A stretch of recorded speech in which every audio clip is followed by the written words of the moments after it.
Tak payah tunggu blood test. Kalau kau ada 6 tanda ni, badan kau tengah jerit insulin problem tapi kau tak dengar.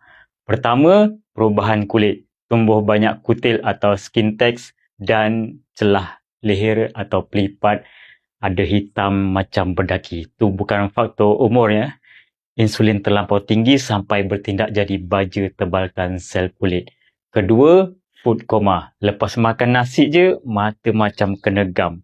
Ngantuk sangat. Wajib kena tidur.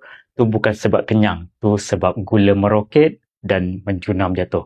Otak tengah kurang tenaga sampai paksa badan rehat. Ketiga, perut makin besar dan mengeras. Itu lemak visceral. Inilah kilang yang hasilkan keradangan senyap tiap saat macam bom jangka cuma tak meledak aje.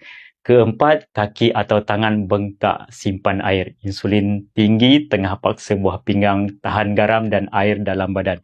Kelima, kerap kencing waktu malam. Bangun 2-3 kali walaupun tak minum banyak. Badan kau tengah struggle nak cuci lebihan gula. Dan terakhir, keenam, tekanan darah naik turun. Bacaan asyik 130 ke atas, lepas tu normal balik. Rintangan insulin buat saluran darah kau mula keras dan hilang flexibility.